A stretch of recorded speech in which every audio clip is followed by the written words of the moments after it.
Bom dia. Hoje, dia 24 de maio de 2020, o escritor e poeta russo Iosif Brodsky completaria exatamente 80 anos. Por essa ocasião, eu vou ler para vocês um fragmento de um julgamento que ele sofreu em Leningrado em 1964, antes de sair, deixar a Rússia e se exilar no Ocidente, nos Estados Unidos particularmente. Então esse julgamento, que foi um julgamento longo, né? Eu selecionei a primeira parte desse julgamento, que consiste em perguntas e respostas por parte de uma juíza, né, de Leningrado, e as respostas do Brodsky. Então começa assim: a juíza: qual a sua profissão? Brodsky: escrevo poemas, traduzo, suponho. Juíza: nada de suponho. Comporte-se devidamente. Não encoste na parede. Olhe para o tribunal. Responda de maneira adequada ao tribunal. Pare de anotar. Caso contrário, expulso da sala. Ela diz isso à parte. E volta ao Brodsky. O senhor possui trabalho fixo? Brodsky: eu achava que fosse um trabalho fixo. Juíza: responda sem esquivar-se. Brodsky: eu escrevia poemas. Eu pensava que eles seriam publicados, suponho. Juíza: não estamos interessados em suponho. Responda por que o senhor não trabalhava. Brodsky: eu trabalhava, escrevia poemas. Juíza: isso não nos interessa. Interessa-nos saber a qual instituição o senhor esteve vinculado.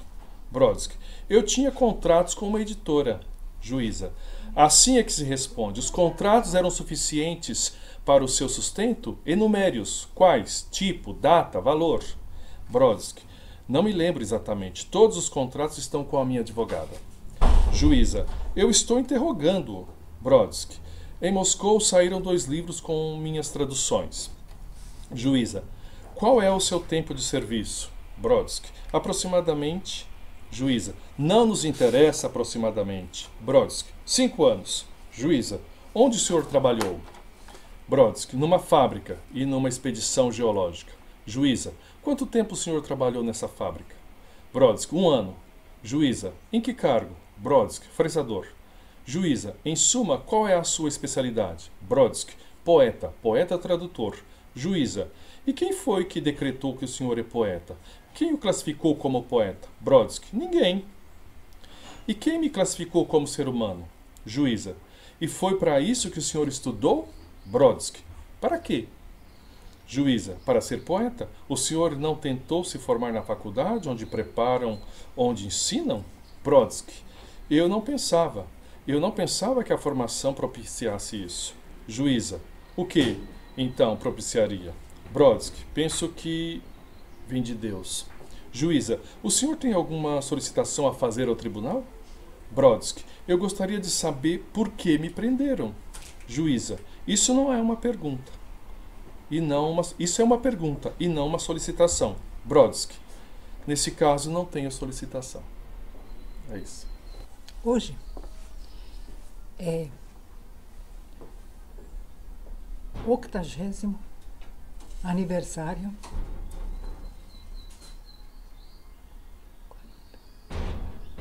do nascimento de Iosif Brodsky, 1940-1996.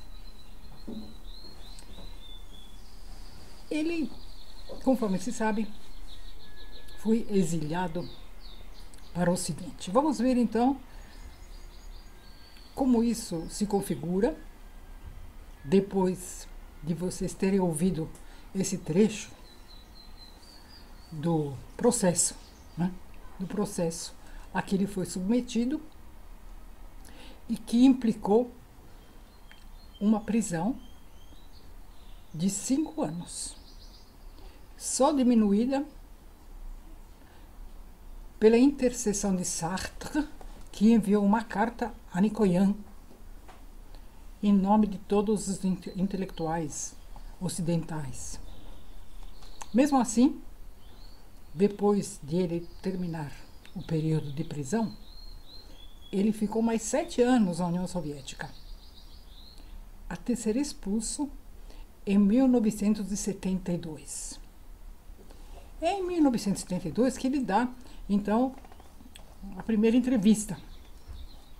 Em outubro, ele havia sido expulso em junho. Em outubro, ele fala a um entrevistador da Index on Censorship e conta que logo depois da sua expulsão, imediatamente após, né, ele se havia dirigido para Viena, onde ia encontrar em sua casa de veraneio Winston Hugh Auden, né, o poeta anglo-americano, que ele mais admirava, que se solidarizou com ele e o apresentou ao meio intelectual vienense. Depois de participar com ele em Londres de um encontro internacional de poetas, onde conheceu Isaiah Berlin, Seamus Heaney, Robert Lowell, ele recebeu um convite para lecionar na Universidade de Michigan. E nesse mesmo ano se dirigiu para lá e passou a ser professor de russo na Universidade de Michigan, recebendo um salário correspondente.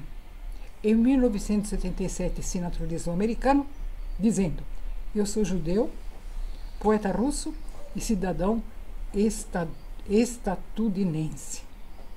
Assim ele se apresentava. O entrevistador então indaga: mas por que o senhor foi processado? Realmente eu não sei. De qualquer modo, é típico do Ocidente, quando aborda esse problema, achar que qualquer acontecimento e qualquer fenômeno deva ter a sua explicação. Tudo isso é muito complicado. Claro, tudo tem sua razão de ser. No que se refere ao porquê me condenaram, a única coisa que eu posso fazer é remeter aos atos do processo, onde poderá ser vista a acusação. A minha opinião pessoal, que certamente não irá satisfazer o senhor, é muito simples.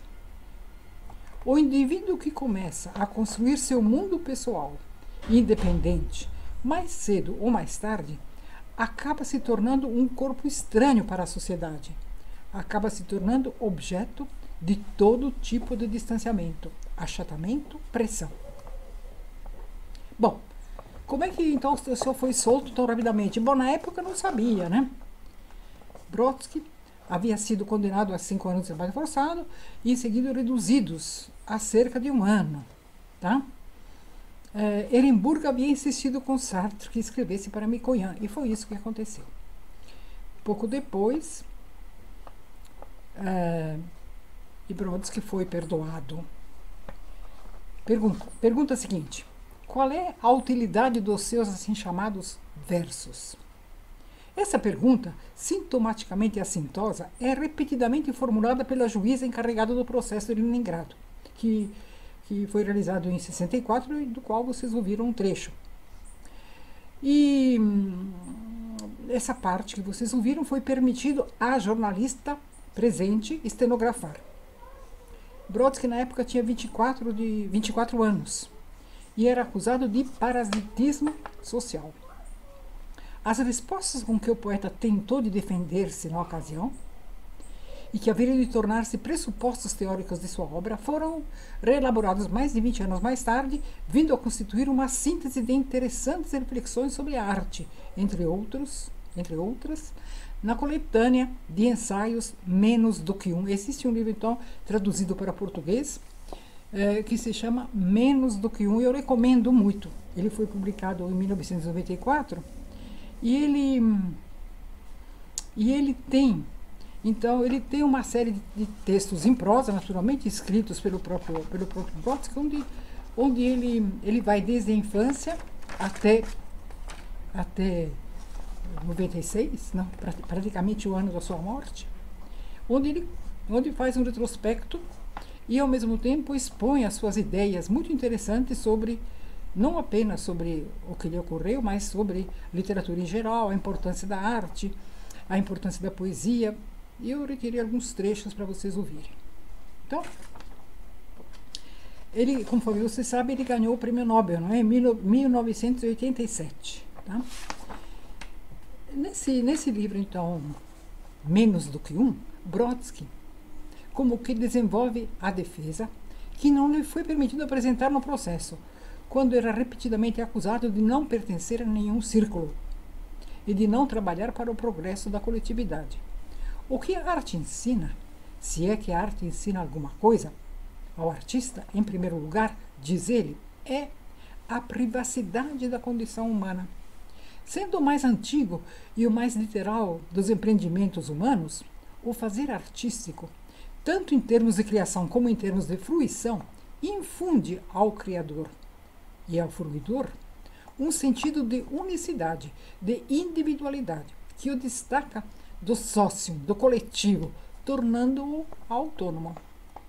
A leitura de um poema, por exemplo, dirige-se ao leitor num tête-à-tête, entrando com ele numa relação direta, sem intermediários. Por isso a poesia não costuma ser regida por padrões de bem comum ou necessidade histórica, ou tanto menos de consenso ou de unanimidade.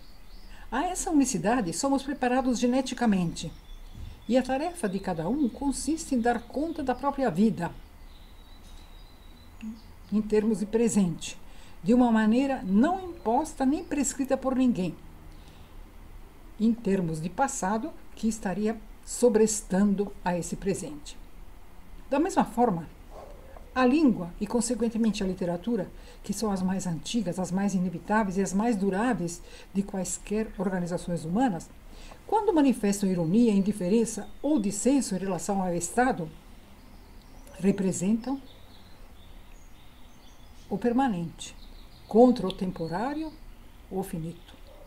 A ética do Estado, sem mencionar a sua estética, é sempre o passado, gravando sobre o presente da língua, ou mesmo sobre o futuro que a obra da arte representa, quando leva quem lida com ela além do esperado, do suposto.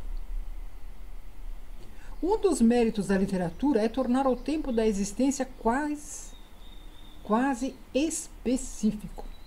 Fazer com que o indivíduo se diferencie da multidão globalizada. Fazer com que ele evite a tautologia, a redundância. O que torna a arte em geral e a literatura em particular notáveis é que ambas abominam a repetição. Na vida de todo dia, você pode contar uma piada 3 vezes e provocar o riso 3 vezes, tornar-se animador de uma festa, etc. Na arte, esse tipo de conduta tem o nome de clichê. Uma vez que o significado privilegiado da existência humana é, no entender do poeta, a aquisição de um rosto não comum, e sendo a estimulação da diversidade humana justamente a razão da existência da literatura, decorre que a estética é a mãe da ética. Ou seja, em sentido antropológico, antes de ser uma criatura ética, o ser humano é uma criatura estética. Reparem nas crianças. Se elas choram diante de certas pessoas, quando são pequenininhas, e sorriem para outras, é justamente a primeira impressão. Não é a ética que as leva a isso, mas é a estética.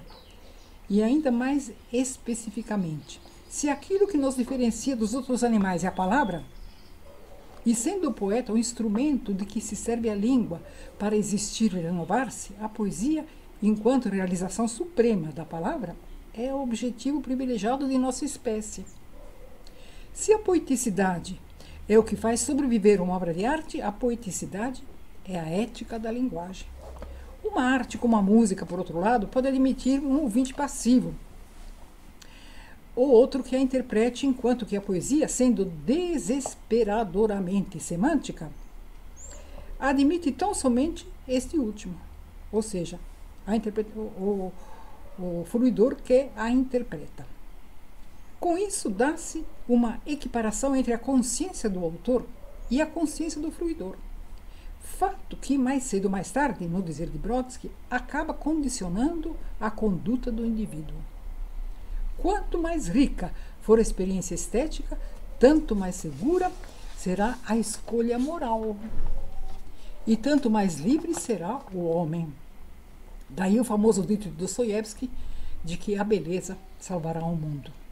A arte anima a realidade e corre paralela à história. Não é o seu sinônimo.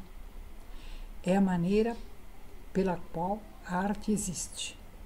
É a criação contínua, a criação de uma nova realidade estética. Eis porque a arte se encontra tantas vezes à frente do progresso, à frente da história, cujo principal instrumento é Marx, que desculpe, justamente o clichê, o lugar comum. Os poetas dizem a história através da sua linguagem progressiva. A literatura é o antídoto que temos contra a lei da Jangal, uma existência que ignora os critérios propostos pela literatura é uma vida inferior. Recorremos à poesia por razões inconscientemente miméticas, por utilizar o modo analítico de cognição, mas orientar-se principalmente para os modos da intuição e da revelação. O exercício poético é um acelerador da consciência. Enfim, literalmente, a sociedade, a maioria, por definição, presume ter outras opções que não sejam a de ler versos, por mais bem escritos que sejam. Ao deixar de ler versos, entretanto, arrisca-se a cair naquele nível de elóquio em que uma sociedade é presa fácil de demagogos e tiranos. Além dessas respostas dadas por Brodsky às acusações de que foi objeto, ele não tinha em mente nenhuma ideologia em particular. E ele não se pautava por nenhuma filosofia de vida. Diz ele, eu tenho uma série de convicções, respondeu ele a um jornalista. Se quiser chamar a isso de filosofia, eu a chamaria de filosofia da endurance. Endurance seria da suportação, né? Da capacidade de aguentar, da possibilidade e da capacidade de resistir. Não sou um ser moral, mesmo que procure estar quites com a minha consciência. Também não sou um sábio. Sou simplesmente eu mesma. Por outro lado, quem ler menos do que a coletânea de ensaios que mencionamos, né, que foi publicada nos Estados Unidos em 86, né, vai encontrar uma série de considerações instigantes sobre a visão do mundo de hoje, que se tornam tanto mais reveladoras quando comparadas com a própria obra dele. No Brasil, há um livrinho traduzido pelo professor Boris Schneider, né, e por Nelson Asher, e publicado pelas 7 Letras, chamado Quase uma Elegia, muito interessante, com alguns poemas do Brodsky, muito significativos, eu aconselho. Mesmo sendo verdade, como diz Brodsky, que a biografia de um poeta está na sua ginástica com a linguagem, não deixa de ser sintomático o desejo irrealizado, e por ele várias vezes expresso, de poder olhar para trás e conseguir discernir os pontos de inflexão de sua vida, de sua evolução. Citando, se existe algo que eu possa chamar de marco, é aquilo que não serei capaz de reconhecer eu mesma, ou seja, a morte. Quando inesperadamente ela ocorreu, o poeta ia completar 56 anos e teve um infarto, o que ele escreveu adquiriu subitamente outra dimensão. Certas conclusões se transformam em dito. O talento não precisa de história. O sofrimento não é matriz de uma arte superior.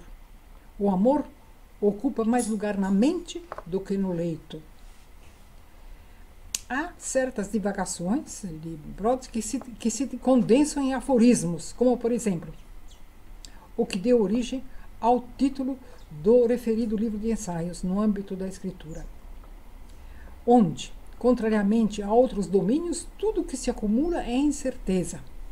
A infância, a adolescência, a idade adulta são categorias distintas, elas não se confundem.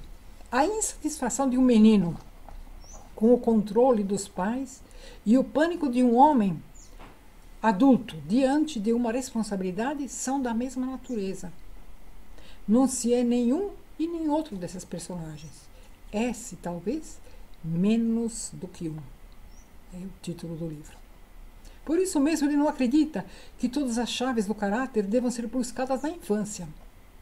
Se assim fosse, o que seria, pergunta ele, das 3 gerações de russos que, como ele, viveram apinhados em apartamentos comunais, fingindo não verem os pais na cama à noite e ouvindo mentiras oficiais na escola e oficiosas em casa?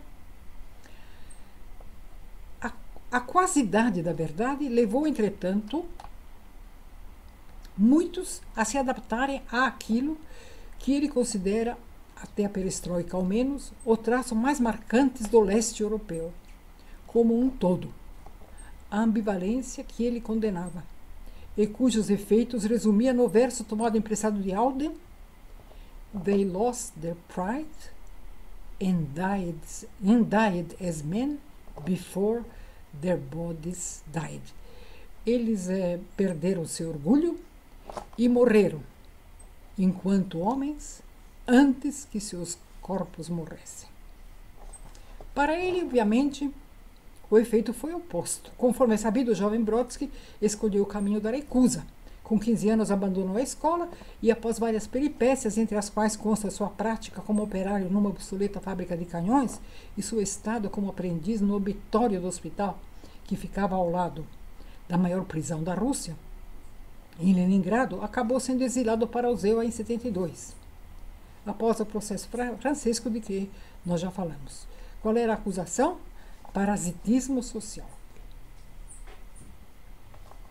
Uma das vantagens do totalitarismo, escreve o poeta, é que ele sugere ao indivíduo certo grau de hierarquia pessoal, que tem no vértice a consciência. Assim, vigiamos o que acontece dentro de nós mesmos e podemos dizer que denunciamos à nossa consciência o comportamento dos nossos instintos e nos castigamos com a nossa consciência o comportamento desses instintos. Castigamos-nos com as nossas próprias mãos. Não que eu ache que o mecanismo da repressão é inato na psique humana tanto quanto o mecanismo da liberação.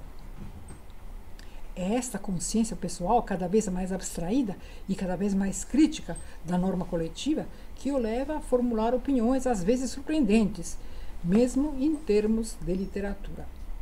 No seu ensaio Menos do que um, foi-lhe perguntado, por exemplo, numa entrevista de 87, você tem textos sobre poetas russos, Anna Akhmatova, Marina Tsvetaeva, Osip Mandelstam, mas você não escreve sobre Vladimir Mayakovsky, Boris Pasternak ou Velimir Khlebnikov, que são geralmente considerados poetas tão importantes como os outros 3. Por quê? Bom, Brodsky responde: eu os considero figuras menores, sobretudo Mayakovsky. Minha atitude pode ser idiosincrática, mas eu não pretendo que meu gosto ou meu julgamento sejam aceitos por todos. Khlebnikov é mais um fenômeno literário do que o verdadeiro poeta. Pasternak é um ótimo poeta, mas devido à bagagem metafísica, à sua mensagem metafísica, ele é bem menos interessante, por exemplo, do que Marina Tsvetaeva. Quanto a Mayakovsky, ele é um fenômeno interessante e um bom poeta, especialmente nos poemas da juventude, mas eu simplesmente não gosto dele.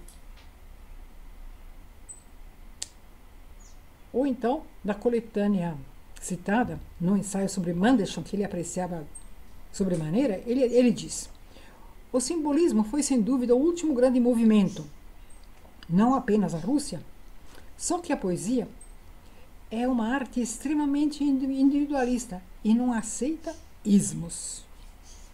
Com o final do século chegou-se à crise do simbolismo, já então comprometido por uma espécie de inflação verbal semelhante àquela que na América hoje acontece com o verso livre. Palavras dele. Se na vertente russa Brodsky sentia-se atraído pelos versos de Akhmatova, Tsvetaeva e Mandelstam, na vertente anglo-americana, a sua preferida desde os tempos de rapaz, seus ídolos eram Samuel Beckett, Robert Frost, mas principalmente W.H. Auden. Esse último ligou-se com uma amizade pessoal muito forte a ele, quando foi procurado, tão logo se exilou. Ele foi procurado e, conforme ele disse, se Ele passou a morar durante um certo tempo na Áustria, 2 anos antes que o próprio Alden morresse. O Brodsky escreveu uma elegia em inglês em memória do amigo, chamada Para Contentar uma Sombra. E essa elegia tornou-se um marco de sua nova identidade literária. Ele passou a escrever poemas em inglês, tá? Muito interessantes, numa coletânea grande, maior, chamada Parte do Discurso, onde há poemas bilíngues, né, em russo e em inglês, traduzidos por ele mesmo. Ele traduziu uma série de poemas dele, originalmente escritos em russo, para o inglês. Particularmente num novo volume de versos chamado Para Urânia, publicado em 1988.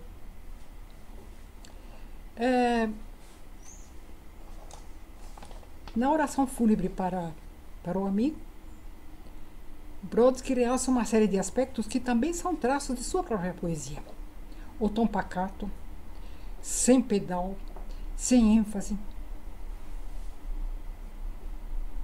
os matizes neutros, o anti-heróico, a paródia fulminante, o aparentemente coloquial, o metafísico disfarçado de senso comum, isso tudo, porém, para Brodsky, é regido por metros peculiares que, por serem o equivalente do ritmo, são uma grandeza anímica e configuram uma harmonia própria de cada um, como a respiração ou batimento cardíaco. Brodsky era favorável à poesia rimada, como sendo uma manifestação da unicidade de cada um e um elemento importantíssimo para a versificação. A crítica fala em naturezas mortas, em presenças e ausências, mais do que em temas de sua poesia. Em adivinhas, em trocadilhos, mas principalmente em ambiências. Não se esqueça que para Brodsky era na geografia e não na história que devia ser procurado o início de todo conhecimento. Nesse sentido, vale a pena exemplificar com algumas matrizes imagéticas mais características de sua poesia, que aparece num poema que eu traduzi para vocês e que é considerado a sua certidão de nascimento. O poema é o seguinte: nasci e cresci nos pântanos do Báltico, lugares onde ondas cinza de zinco sempre correm aos pares. Daí todas as rimas e a voz atenuada que entre elas se enrola, qual cabelo molhado, se é que se enrola. Mesmo o cotovelo fincado, a concha do ouvido não distingue neles nenhum chiado, apenas bater de telas, de postigos, de palmas, o apito da chaleira fervendo no fogão. No máximo, o grito da gaivota. Nessas plagas planas, o que retém do falso o coração é que não há onde esconder-se e vê-se além. Apenas para o som o espaço é sempre obstáculo. Pela falta de eco, não se queixa o olho. É isso.